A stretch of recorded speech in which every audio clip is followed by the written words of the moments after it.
Good morning, everybody. This is Judith Echo. You're listening to Mad Love. Let's get into it. So, yeah, it looks like those podcasts about my very brief foray into film in the early 90s in LA were popular. Those stories are all true, too. I mean, the vibe was completely off. I did not, as much as I wanted that internship at Warner Brothers, it just told me so much about who makes movies, who gets hired to make movies. You know, it wasn't really about innovation and storytelling.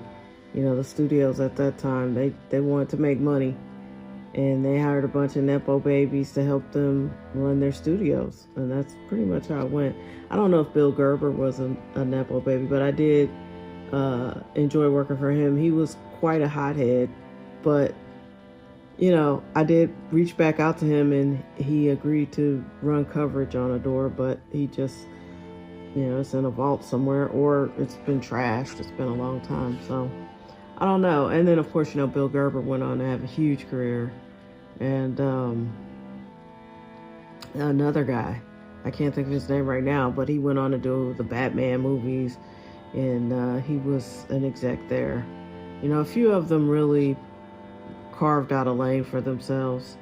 But yeah, it was an interesting thing. Right now, I really just want to get this off about Drake, switching topics totally, but staying with the entertainment industry. I have some theories about aging, and I happen to believe that men don't age as well as women. I think they just, you know, they start hitting 40 and they don't feel as great as they used to feel. They're not as young as they used to feel. They don't shoot the shot the same way.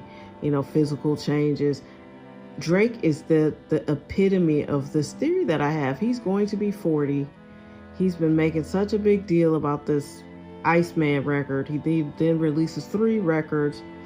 I could not get through them. I did not like them, but personally, I haven't enjoyed a Drake record in many, many years. I think the last one I liked multiple tracks off of was probably Scorpion.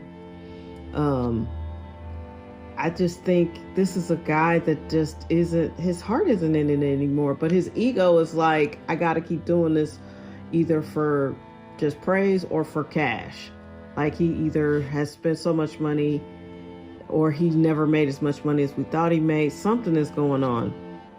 Because this is not music by a person who seems happy with themselves.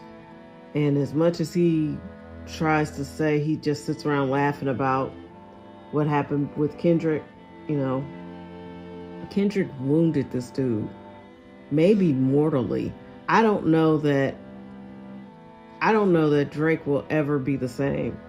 And he is having a very difficult time growing up. Like, rap is unfair in that you have to stay young and relevant in a way that other music genres don't require. So, like, if you're, you know, known for rock music, you can then switch to country later on as you become a singer-songwriter. You know, look at people like Sheryl Crow went from pop to country. But that probably wasn't her choice as much as the industry is so narrow. But, you know, there's no lane to switch. Like Post Malone started off looking like a black man on the cover of his first record, and now he's singing country and pop. So he's allowed freedom because of his race and his background. But if you're a black rapper, you've got to stay in the hoes, drugs and killing, and like that's what's relevant, I guess, to the kids, or what they think is relevant to the kids. And you know, no one wants to hear a 39, 40-year-old man rapping about this shit. You know, I think he was so much better when he was younger and humble and Canadian. You know, Take Care is, I think, his best record, but that was 15 years ago. How do you make your best record 15 years ago? And he's put out so many records since then. It's kind of obvious that he's sporting some, like maybe like those man units. Because I'm telling you, it's harder to get thicker hair as you get 40, you know, and you got these tight ass braids on for the last several years. I think he doesn't want to go bald. You know, there's a lot going on with Drake and Aubrey. I think Aubrey just wants to go somewhere and be quiet and just reflect on his life, maybe do something different. But Drake has just taken over this guy, and his ego is out of control. Like, I'm telling you, I listened to a couple songs off Iceman. I tried to listen to the one that was supposed to be more R&B. That was terrible. I mean, the first song, I think whichever one has the first song is called Rust. That was terrible. There is no effort. There is no heart. There is no love. The album covers are weak. Everything's weak. And people are like, why did the label pay all this money? And I'm thinking, I don't think the label is behind these records. I think Drake is coming out of his pocket to shoot all these videos and to do all these promo stunts. Because I think the record label, listen, how many times have you sued your boss and you got treated well after that? I think the record label was done with him. And I don't think he got the budget he thought he should get. And I think he went in his own pocket and made, because it looks like it. I'm going to tell you something. There's a very small independent production team that I have. It's called the Copra Manifest. I've made every single one of their record covers, and they all look better than anything Drake's put out in 10 years. For All the Dogs, that was horrible. Certified Lover Boy, Goofy. Even the album covers have no heart. Like, this dude is, his career is effectively over. He just doesn't realize it or doesn't want to accept it. And these people who have been riding with him for the last 20 years, he's had a great career. But for me, it stopped about 8 to 10 years ago. So, you know, good luck to Drake. But this is what a midlife crisis actually looks like. He is on the struggle bus. His music is not, it doesn't sound like he cares about it like he used to. The production value, I don't know if the producer that got sick can't help him. Is that, I can't think of his name right now, but 40, is that it? Somebody is not there that used to be there, that had taste in music. And he is struggling by himself to figure out what his sound is. And it's okay to not know your sound. It's okay to retire at 40. There was a time when he could have left music and done any number of things because he was charismatic and charming and funny. And now he just seems stuck in this rut where he hates women. He hates, you know, doing this because it sounds like he cannot find the lane that he's competing with his old music. And an insecure man, I think that's really the crux of his issue, because what was cute at 25 is like repugnant at 40. When you're kind of whiny and gaslighting me about why I didn't call you, but you love me and you're going to buy me a diamond ring, you know, like, that's cute at 25. You go, oh, that's cute. Look at him. But at 40, people are like, get off my line. Like, why are you calling me? It's not cute. Because you're old and you should know better. You should have a wife and a family and a mortgage. What are you doing? You know, and I think people are having a hard time growing up. They really are. There are some millennial dudes, and I've heard more than one story of guys who just want to sit in their houses, play video games, and, you know, smoke weed. And they would have in the past been husbands, fathers. You know, some of them are fathers, but they're not husbands. And it's like, you talk to them and they're like, well, I can't find anybody. Really? Someone hasn't walked up into your bedroom and blown your mind with how interesting and literate she is? I mean, people don't want a partner. I think that's been by design. You know, I think they've tried to teach especially black people, just to not want a partner. Like nobody's good enough to partner with. I feel like that. I mean, I know it's tinfoil hat territory, but put on the music that I grew up listening to and put on this music. The music I grew up listening to made you want to dance or go have sex or go find your crush and give them a kiss. It was about love or sex or fun. It made you want to dance. That's it. It made you want to dance. Made you either want to go have sex with somebody, or it made you just be happy, or like party and have a good time, or find somebody you love and party with them. But this music now, it's depressing. All they talk about is drugs. The best song I've heard with Future on it, the video has a woman on a stripper pole with 4 Humvees, which doesn't make any sense, and Future and Drake telling their rhymes in like what looks like a warehouse.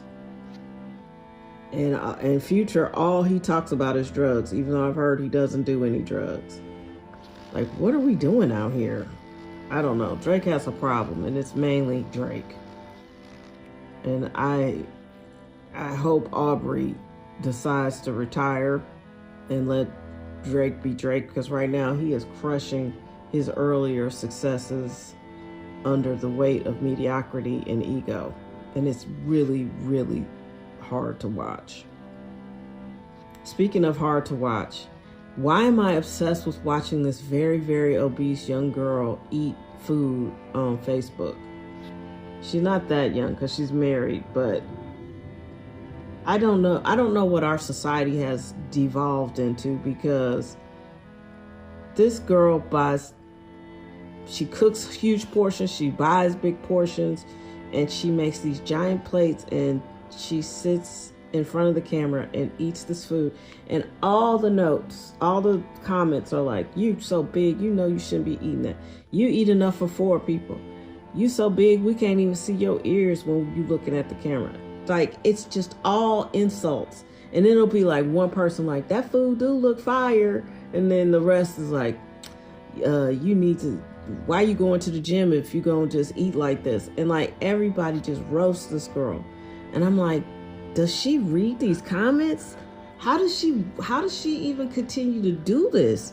Like, how low is your self-esteem when you can just absorb these body shots? Like, people are just saying the meanest shit. And they talk about how she chews. They talk about why she keeps pretending like she doesn't know where the food came from. And usually her husband is sitting there, but he's not on camera, so they don't really know what he looks like. And people feel like, your husband tried to kill you. It's the wildest shit I've ever seen. And I can't stop watching it. And I hate it because Facebook's like, oh, you watched one of these, now you're going to see them all.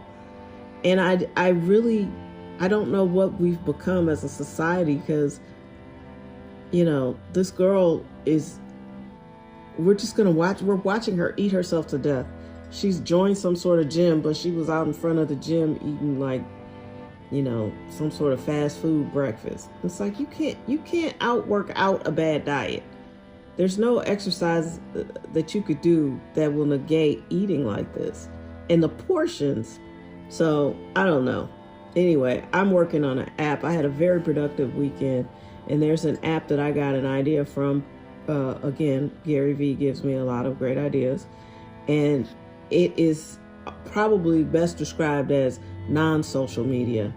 I'm still working out the details, but you'll be able to invite just your closest circle, and they can see your friend, they can see your photos, they can, the only people in this circle, it's not going to be brought to anybody by an algorithm. It's going to be if you let them in. And it's called Phalanx right now, because the Phalanx is everything. If you, in the olden days, in wartime, your Phalanx was so close, no one could get in, and no one could harm you based off the tightness of this group. So that's basically what I'm building, and I am excited about it. And I hope that people, like, I hear young people are buying analog phones, and I hope people run to this technology because, you know, there's nothing wrong with being social with each other, but what we've built is anti-social media. It's horrible, and I hate that I'm a part of it. So yeah, anyway, I hope that young lady stops eating like that, because it is really sad. You know, she's not losing any weight, so it's rough to watch, and she eats giant portions. And I just saw this in real life, and I guess that's why it bothers me so much. You know, I watched my brother want to eat Whoppers instead of anything healthy, and he ate some of the worst food you could eat with congestive heart failure. The food not only gave him congestive heart failure, he continued to compound its effects by eating the worst food in the world. So yeah, I'm ready for the end of anti-social media, and I really hope Drake grows up and finds his real voice, because this looks like a very unhappy life. And you can make all the money in the world and it doesn't mean shit, because a lot of times you're so broken on the inside you can't possibly enjoy it. And he started his career playing with some real people who come from nothing, real people who come from struggle. They're not playing, they're not joking around. They come from hard scrabble backgrounds, and they did kick your ass, and they did punch you, and they did blindside you, and now you do walk around with an entourage. That's not a life, and you're not happy.